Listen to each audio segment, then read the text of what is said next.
অক্সিনৰিজ যিবিলাক প্লান্ট আছে তাৰ ভিতৰত এটা অন্যতম হৈছে ডিফেনবেকিয়া। খুব ধুনীয়া এটা প্লান্ট। ইয়াৰ আচলতে বহুত ইয়াত ভাল গুণ আছে। ইয়াক বাহিৰতো ৰাখিব পাৰে, ভিতৰতো ৰাখিব পাৰে। আচলতে ভিতৰত ৰাখিব পৰাও ইয়াৰ ভিতৰত ৰাখিবলৈ ইয়াৰ ধুনীয়া এটা গুণ আছে, সেইটো কাৰণে ভিতৰত বেছিকৈ ৰখা হয়। কিয়নো ইয়াৰ ডাঙৰ ডাঙৰ পাতবিলাকে আমাৰ ভিতৰত থকা যিবিলাক হাৰ্মফুল কম্পনেণ্ট হয় সেই হাৰ্মফুল কম্পনেণ্টবিলাক এবজৰ্ব কৰি আমাৰ ভিতৰৰ এয়াৰটো ধুনীয়াকৈ পিউৰিফাই কৰি ৰাখে আৰু একদম চাফা কৰি ৰাখে। সেইটো কাৰণে ইয়াৰ ভিতৰতো ৰখা হয়। বহুত ধুনীয়া প্লান্ট। সেইটো কাৰণে ইয়াৰ আজি ডিফেনবেকিয়াৰ ওপৰত কিনো আছে, ডিফেনবেকিয়া কেয়াৰৰ সম্পৰ্কত বা ডিফেনবেকিয়াৰ ভাল ভাল গুণ কিহৰ কাৰণে ইয়াৰ ভিতৰত ৰাখিব পাৰি, ইয়াৰ ওপৰত বহুত ভাল ভাল গুণ আছে। তাৰ বিষয়ে আজি আমি ভিডিঅ'টি আলোচনা কৰিম। নমস্কাৰ, মোৰ নাম নাৰ্জি।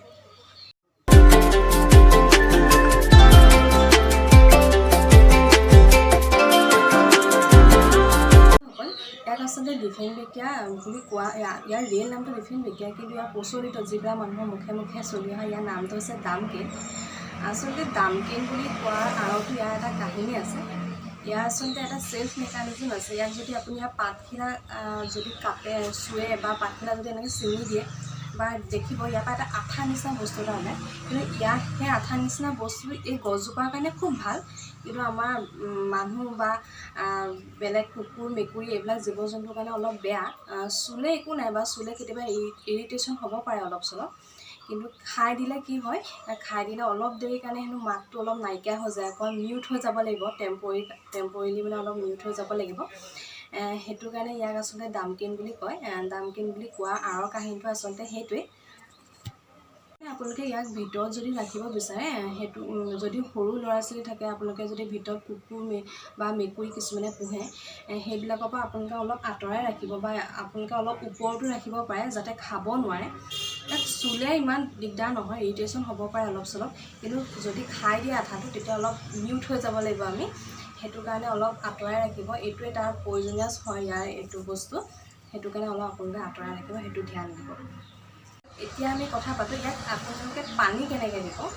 আচলতে পানী দিয়াও ইয়াত এটা নিয়ম আছে। ই যিহেতু একদম সেমেকা মাটি পচন্দ নকৰে, ইয়াক একেবাৰে বোলে মই সদায় পানী দিয়ে আছোঁ, যদি প্লান্টটো আপোনালোকে বেছিও মৰম কৰিব যায় তেতিয়া বেয়া হৈ থাকিব। যিদিনাখনি পানী দিয়ে সেইদিনাখন আপোনালোকে একদম ভৰাই পানী দিব আৰু পটটোৰ তলত যিটো হোল কৰিব, পটটোৰ তলত ধুনীয়াকৈ হোল কৰিব, যাতে পানীটো জমা হৈ নাথাকে, একদম নিগৰি পৰি যায়। যোনদিনাখন পানী দিব একদম ভালকৈ পানী দিব, যাতে নিগৰি পৰি যায়, যাতে জমা হৈ নাথাকে। তাৰপৰা আপোনালোকৰ মাটিটোৰ ওপৰত নিৰ্ভৰ কৰিব আপোনালোকে পানী কেতিয়া দিব। এতিয়া মই ডাইৰেক্টলি ক'ব নোৱাৰিম যে আমুক দিনৰ মূৰতে পানী দিব। যদি ইনডোৰ হয়তো কথাই নাই, বহুত দিনৰ মূৰতহে দিব লাগিব। আউটডোৰ হ'লে আপোনালোকে এনেকৈ মাটিটো চিনাক্ত কৰি তেনেকৈ পানী দিব। পানী দিওঁতে জমা হৈ থাকিলে প্লান্টটো একদম হালধীয়া হৈ মৰি থাকিব। সেইটো কাৰণে পানীটো দিওঁতে একদম ধ্যান ৰাখিব। পানীয়ে কিন্তু প্লান্টটোক বচাইও ৰাখিব পাৰে আৰু বেছি পানীয়ে, অতিৰঞ্জিত পানীয়ে প্লান্টটো মানে বেয়াও কৰি দিব পাৰে। সেইটো আপোনালোকে ধ্যান ৰাখিব। এতিয়া আমি কথা পাতোঁ ইয়াৰ মাটিটো আমি কেনেকৈ বনাব লাগে। ইয়াৰ মাটিটো আপোনালোকে ইয়াত জমা হৈ থকা পানী একেবাৰে বেয়া পায়। ইয়াত যদি পানী জমা হৈ থাকে একেবাৰে বেয়া হৈ যাব। সেইটো কাৰণে ইয়াৰ মাটিটো আপোনালোকে প্ৰথম 40% বালি মিক্স কৰিব। বালি যিটো আমাৰ নদীৰ বালি, সেই নদীৰ বালিটো 40% মিক্স কৰিব আৰু 60% গাৰ্ডেন চইল মিক্স কৰি দিব। ইয়াৰ মাটি তেনেকৈ তৈয়াৰ হৈ যাব।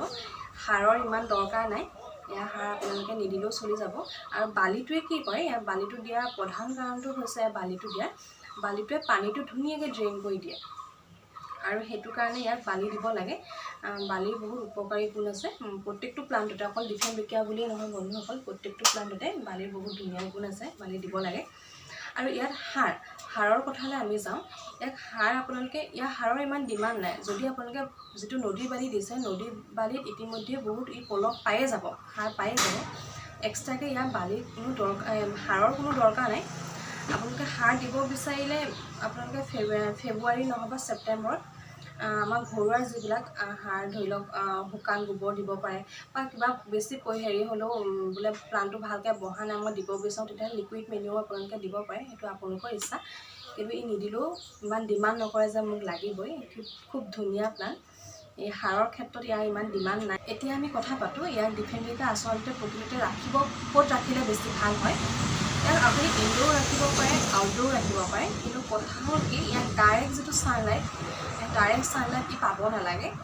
পালেও খুব 1 ঘণ্টা 2 ঘণ্টাৰ কাৰণে পাইছে, ৰাতিপুৱা যিটো ৰ'দৰ পোহৰ সেইটো চলি যায়, কিন্তু ইয়াক গোটেই দিনটো বোলে ৰ'দ পাই আছে, ই কিন্তু লাহে লাহে মৰি যাব, ইয়াৰ পাতবিলাক শুকাই পেলাই লাহে লাহে গছজোপাই শেষ হৈ যাব। সেইটো কাৰণে আপোনালোকে যদি বাহিৰত যদি ৰাখিছে তেনেহ'লে এটা কাম কৰিব, মানে বহুত ছাঁত ৰাখিব অলপ, যাতে 1 ঘণ্টা 2 ঘণ্টাৰ কাৰণে ৰ'দ পায় তেনেকুৱা জেগাত ৰাখিব। নহ'বা এটা কাম কৰিব পাৰে, যিবিলাক যদি বাহিৰত ফুল চুল আছে, বেছিকৈ প্লাণ্ট আছে ওপৰত, তাৰ আঁৰত ৰাখিব পাৰে, যিটো মানে ছাঁহৰ পৰা অলপ চিটিকি যিটো ৰ'দ পৰে, সেইটো ৰ'দ পৰিলেও ই চলি যায়, কোনো কথা নাই, ধুনীয়াকৈ গ্ৰ' হৈ থাকিব। তেনেকৈ আপোনালোকে আউটডোৰত ৰাখিব লাগে। এইটো আচলতে হিউমিডিটি লভিং প্লাণ্ট হয় ডিফেনবিকিয়াটো, সেইটো কাৰণে ই ৰ'দ একেবাৰে সহ্য নকৰে। বিশেষকৈ আমাৰ নৰ্থ ইণ্ডিয়াত, বিশেষকৈ অসমত হিউমিডিটিৰ পৰিমাণটো খুবেই কম। চাউথত বাৰু কোনো কথা নাই, চাউথত হিউমিডিটিৰ পৰিমাণটো বেছি, সেইটো কাৰণে য'ত ত'ত ৰাখিলেও চলি যায়। সেইটো কাৰণে আপোনালোকে এইটো বাহিৰত ৰাখিলে আপোনালোকে পাতবিলাকত অলপ স্প্ৰে' কৰি থাকিব। স্প্ৰে' কৰি থাকিলে ৰ'দ পালেও ইমান এটা দিগদাৰ নাই, খালি স্প্ৰে' কৰি থাকিব, সেইটো ৰাখিব লাগে। ইয়াৰ একেবাৰে ল' মেইনটেনেঞ্চ নহয়, এইটো প্লাণ্ট মেইনটেনেঞ্চ আছে। সেইটো কাৰণে পাতবিলাকত আপোনালোকে স্প্ৰে' কৰি থাকিব আৰু খুব ধুনীয়াকৈ ই গ্ৰ' কৰি থাকিব। আৰু যদি আপোনালোকে ভিতৰত ৰাখিব বিচাৰে, ভিতৰত ৰাখিবলৈ হ'লেও ই একেবাৰে যদি ছাঁ থকা জেগাটো আপোনালোকে ৰাখি দিয়ে, তেতিয়াও ই লাহে লাহে লাহে লাহে প্লাণ্টজোপা মৰি যাব, পাতবিলাক হালধীয়া নিচিনা হৈ বেয়া হৈ যাব। একেবাৰে ৰ'দৰ পোহৰ নাপালেও ইয়াত বেয়া হয়। যদি একেবাৰে ছাঁ জেগাটো ৰাখিছে তেনেহ'লে আপোনালোকে 2 দিন 3 দিনৰ মূৰে মূৰে 1 ঘণ্টামানৰ কাৰণে হ'লেও যিটো ৰাতিপুৱা ৰ'দ, সেই ৰ'দটোত উলিয়াই দিব, তেতিয়া প্লাণ্টটো ধুনীয়াকৈ গ্ৰ' কৰি থাকিব। নহ'বা পৰাপক্ষত এনেকুৱা এটা জেগাত ৰাখিব যিটো আমাৰ উত্তৰ আৰু পূবৰ যিটো উত্তৰ পূবমুখীয়াকৈ ৰাখিব, যিফালে মানে উইণ্ডো মানে খিৰিকী আছে আপোনালোকৰ উত্তৰ পূব ফালে, তেনেকুৱা ফালে ৰাখিব, যাতে মানে উত্তৰ পূব ফালৰ যিটো এটা আমাৰ ধুনীয়া ছানলাইট এটা পৰে, সেইটো ছানলাইট আমাৰ গছজোপাই পাই থাকে।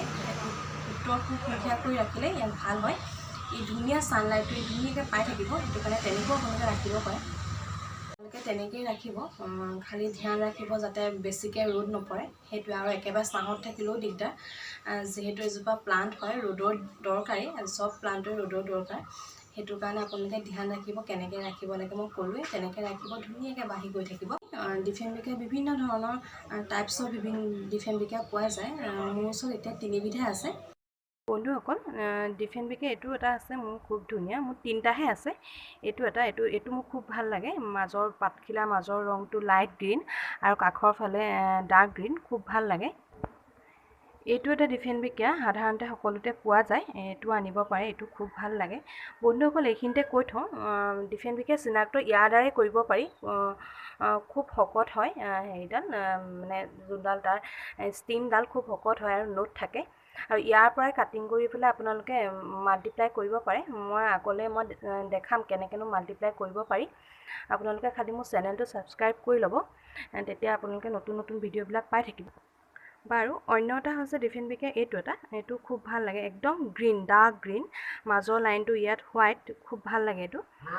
এইটো আনিব পাৰে, এইটো পোৱা যায় সকলোতে, নাৰ্চাৰীত আপোনালোকে বিচাৰিলে পাবই, খুব ভাল লাগে। এইটো খুব ধুনীয়া প্লাণ্ট।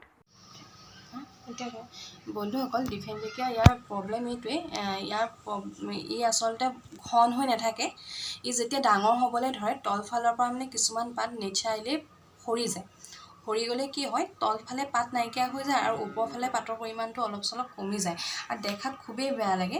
ঘন হৈ থাকিলে যিহেতু ভাল লাগে, সেইটো কাৰণে ইয়াৰ ঘন কৰাৰ এটা নিয়ম আছে। বন্ধুসকল, তললৈ লক্ষ্য কৰিব, তললৈ লক্ষ্য কৰিলে দেখিব যে ডিফেনবিকিয়া ইয়াত গাঁঠি আছে, কিছুমান নোট আছে। ইয়াত নোটটোৰ ওচৰতে য'তে আপোনালোকে বেছিকৈ ঘন কৰিব বিচাৰে, য'ৰ পৰাই পাত উলিয়াব বিচাৰে, সেইখিনিতে আপোনালোকে গাঁঠিটো অলপ ঠিক তলত, বোলে মই এইখিনিৰ পৰা উলিয়াব বিচাৰিছোঁ, তেতিয়া আপোনালোকে এইখিনিতে ধুনীয়াকৈ কাটিং কৰি দিব, মানে হাৰ্ড পুনিং কৰি দিব লাগিব। তেতিয়া অলপ বেয়া লাগিব, যিহেতু ইমান ডাঙৰ গছ এজোপা আমি হাৰ্ড পুনিং কৰি দিলে অলপ চলপ বেয়া লাগিব, কিন্তু ইমান লোকচানো নহয় আপোনালোকৰ। এইখিনিতে হাৰ্ড পুনিং কৰি ইয়াৰ অংশটো আপোনালোকে যদি বেলেগ এডোখৰ জেগাত যদি ৰুই দিয়ে, তেতিয়া তাৰপৰা নতুন এটা ডিফেনবিকিয়া হৈ উঠিব। সেইটো কাৰণে কোনো কথা নাই, গছজোপা ঘন হ'ল, আপোনালোকে এপ্লাই কৰিব পাৰিলে। আচলতে ইয়াৰ মাল্টিপ্লাই কৰাৰ নিয়ম এইটোৱেই, এনেধৰণে আপোনালোকে ৰাখিব পাৰে ডিফেনবিকিয়াজোপা ধুনীয়া কৰি। এতিয়া মই ক'ব বিচাৰোঁ, মানে ডিফেনবিকিয়া দুটা ইম্পৰ্টেণ্ট পইণ্ট আছে। পইণ্ট এটা হৈছে হিউমিডিটি, আৰু এটা হৈছে ইয়াৰ ৰোটেশ্যন কৰি থাকিব লাগে। হিউমিডিটিৰ ওপৰত মই আগতে ক'লোঁ, ইয়াক কেনেকৈ ৰাখিব লাগে। যিহেতু আমাৰ নৰ্থ ইণ্ডিয়াত অকণমান হিউমিডিটিৰ পৰিমাণটো কম, সেইকাৰণে পানী স্প্ৰে' কৰি থাকিব আপোনালোকে। সেইটোতো বা মই ক'লোৱেই, কিন্তু ইয়াক ৰ'টেশ্যন কৰি থাকিব লাগে এইটো কাৰণে আমাৰ যিকোনো এজোপা গছ ৰ'দৰ পোহৰৰ ফালে বেছিকৈ ঢাল খায়। আপোনালোকে যদি এইটো প্লাণ্ট মই যদি এইটো ছাইডে সদায় ৰ'দৰ পোহৰ যোনফালে পৰে এইটো ছাইড কৰিয়ে যদি ৰাখি থওঁ, তেতিয়া কি হয় প্লাণ্টজোপা সেইটো ছাইডে অকণমান ঢাল খাই যাব আৰু আপোনালোকে এইটো ছাইডে কোনোদিন ৰাখিবই লাগিব। চাওক মোৰ এজোপা হৈছে, এইটো ছাইডে ৰাখিব লাগিব, এইটো ছাইডৰ পাতৰ পৰিমাণটো অলপ কমি আহিব। সেইটো কাৰণে আপোনালোকে এনেকৈ ধৰণে পটটো ৰাখিব, ৰ'টেশ্যন কৰি ৰাখিব। আজি মই এইফালে ৰাখিলোঁ, কাইলৈ অলপ এনেকৈ ৰাখিছোঁ, তেতিয়া কি হয় গছজোপা চাৰিওফালৰ পৰা ধুনীয়া হৈ থাকে।